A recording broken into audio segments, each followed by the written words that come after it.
चुड़ैल पार्ट 1। ऊंची ऊंची पहाड़ियों और घने जंगल से घिरा हुआ भैरवगढ़ गांव काली पहाड़ी के ठीक पीछे था। काली पहाड़ी यानी मौत का घर। भैरवगढ़ गांव तक पहुंचने का रास्ता बेहद दुर्गम था। लगभग 24 घंटे घने तूफान और तेज हवाओं की वजह से वहां के वीराने माहौल की कहानियां लोगों के दिलों को दहला देती थी। ऐसे बहुत कम लोग थे जो भैरवगढ़ गांव तक जाने की हिम्मत करते थे। लोगों का कहना था कि इस गांव के आसपास बुरी आत्माओं का साया मंडराता है। गांव के रहने वाले लोगों ने वैसे तो अपनी आंखों से किसी बुरी आत्मा या साये को नहीं देखा था, लेकिन गांव का बच्चा बच्चा इस बात को महसूस कर सकता था कि गांव के ऊपर कोई तो खौफनाक साया मंडरा रहा है। और उसकी वजह ये थी कि उस गांव में जैसे ही कोई लड़का 18 साल का होता, उसके 18वें जन्मदिन की रात ठीक 12 बजे अकस्मात उसकी मौत हो जाती।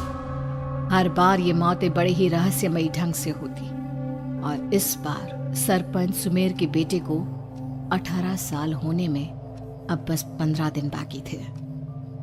अजी सुनते हैं, हमारा बेटा भी कुछ दिन बाद 18 साल का हो जाएगा। कहीं वो डायन उसे भी खा गई तो। कैसी बातें कर रही हो? जब वो इस गांव में ही नहीं है तो कोई भी डायन या बुरा साया उसका कैसे कुछ बिगाड़ सकता है? उसे कुछ नहीं होगा। हाँ जानती हूँ, आपने उसे पढ़ाई के बहाने इस गांव से बाहर निकाल शहर भेज दिया है, लेकिन ये भी तो सच है ना कि वो बार बार यहाँ आने की जिद करता रहता है। वो चाहे कितनी भी जिद कर ले जानकी, पर मैं उसे इस गांव में कभी वापस नहीं आने दूंगा। मैं नहीं चाहता कि गांव के दूसरे लड़कों की तरह मेरे बेटे की भी अजीबोगरीब ढंग से मौत हो जाए। कभी कभी तो लगता है कि हम सब गांव वालों को हिम्मत करके अपने गांव को इस बुरी आत्मा से छुड़वा लेना चाहिए। लेकिन कौन जानता है आखिर वो खतरनाक साया किसका है? वो काली आत्मा कौन है जो रातों रात हमारे गांव के लड़कों को निगल जाती है? सुमेर और जानकी जब ये सारी बातें कर रहे थे तब रात के लगभग 10 बज चुके थे और हर रात की तरह भैरवगढ़ गांव एक भयानक काले तूफान की आगोश में था। बाहर चल रही तेज हवाएं और बारिश के बीच कभी कभी ऐसा लगता जैसे कोई बुरी तरह से चीख रहा है।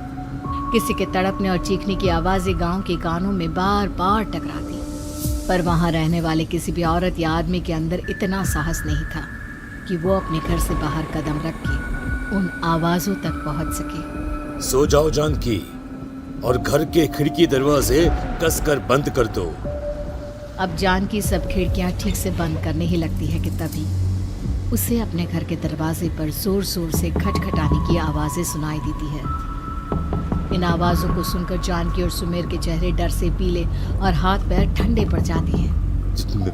जानकी, जानकी, इतनी रात कौन होगा? पता नहीं, ऐसा लग रहा है कोई बुरी तरह से दरवाजा खटखटा रहा है। अरे हाँ, पर किसी की आवाज भी तो नहीं आ रही। क्या करूं? दरवाजा खोल लूं या नहीं? कहीं ऐसा ना हो कि किसी को हमारी मदद की जरूरत हो। लड़खड़ाते कदमों से सुमेर दरवाजे के करीब जाता है और अपने कान को दरवाजे पर रख धीरे से आवाज देते हुए पूछता है, कौन है? कौन है वहां? तभी एक बेहद डराने वाली आवाज उसके कानों से टकराती है। दरवाजा खोलो, दरवाजा खोलो, वरना आज की रात इस गांव में कोई जिंदा नहीं बचेगा। मैं जानती हूँ तुम्हारा बेटा 18 साल का होने वाला है। अगर उसकी जान की जरा भी परवाह है तो दरवाजा खोल दो।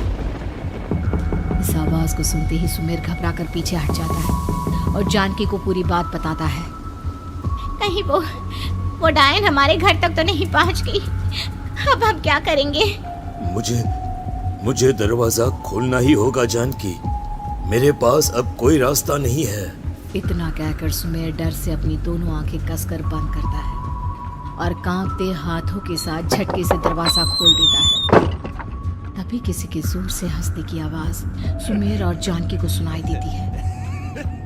उस आवाज को सुन दोनों दरवाजे की तरफ देखते हैं और सामने अपने बेटे राहुल को खड़ा देख दंग रह जाते हैं। राहुल के हाथ में उसका मोबाइल होता है जिसमें से वो आवाज बज रही थी। ये क्या मजाक है? और तू यहाँ, तुझे मना किया था ना गांव में आने को, समझ में नहीं आता क्या? 18 साल का होने वाला है तू।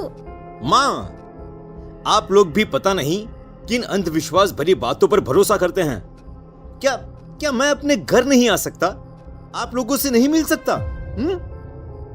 देख बेटा, हमने तुझे किसी वजह से ही इस गांव से दूर रखा था और यहाँ आकर तूने अच्छा नहीं किया। चल चल चल, मैं तुझे अभी के अभी वापस शहर छोड़कर आता हूँ। ओफो पापा, आप बेकार की बातों से परेशान हो रहे हैं। बाहर इतना तेज अंधड़ तूफान चल रहा है, कहीं जाने की जरूरत नहीं है। मैं बस आप लोगों से मिलने आया हूँ, कुछ दिन रहकर चला जाऊंगा। दिमाग खराब हो गया है इस लड़के का, नहीं जानता कि इस गांव में ये सुरक्षित नहीं है। किसने कहा था तुझे यहाँ आने को? ये आवाजें सुन, बाहर से जो आवाजें आ रही है तुझे सुनाई नहीं देती क्या? अरे माँ, जब जोर से तूफान चलता है, तेज हवाएं चलती हैं, तो इसी तरह की आवाजें आती हैं। ये बहुत नॉर्मल है माँ। नॉर्मल होगी तेरे लिए बेटा। 4 दिन शहर में पढ़कर आया है तो अपने माँ बाप की बात नहीं मान सकता। माँ, मुझे अभी बहुत जोरों से भूख लगी है, पहले कुछ खिला दो, और रात भी बहुत हो गई है। हम इस बारे में कल बात करते हैं, ठीक है? राहुल के वापस आ जाने से जानकी और सुमेर की आंखों की नींद उड़ गई थी। खाना खाने के बाद राहुल तो अपने बिस्तर पर जाकर सो गया, लेकिन जानकी और सुमेर पूरी रात उसके कमरे के बाहर पहरेदारी करते रहे। उन्हें पल पल इसी बात का डर था कि कहीं उनके बेटे को कुछ हो ना जाए। रात बीतती है, सुबह का सूरज निकलता है।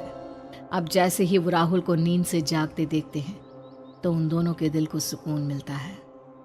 अरे माँ, पापा, आप अभी तक यहीं बैठे हैं?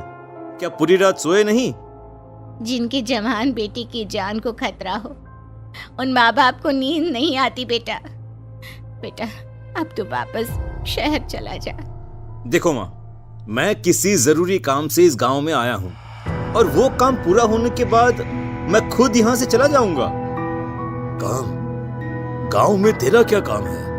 पापा, मैं बचपन से ही इस गांव के बारे में बेहद डरावने किस्से सुनते आया हूँ, इसीलिए अब मैं उन्हीं किस्सों के ऊपर डॉक्यूमेंट्री फिल्म बनाऊंगा। रिसर्च करना चाहता हूँ कि आखिर सच्चाई है क्या।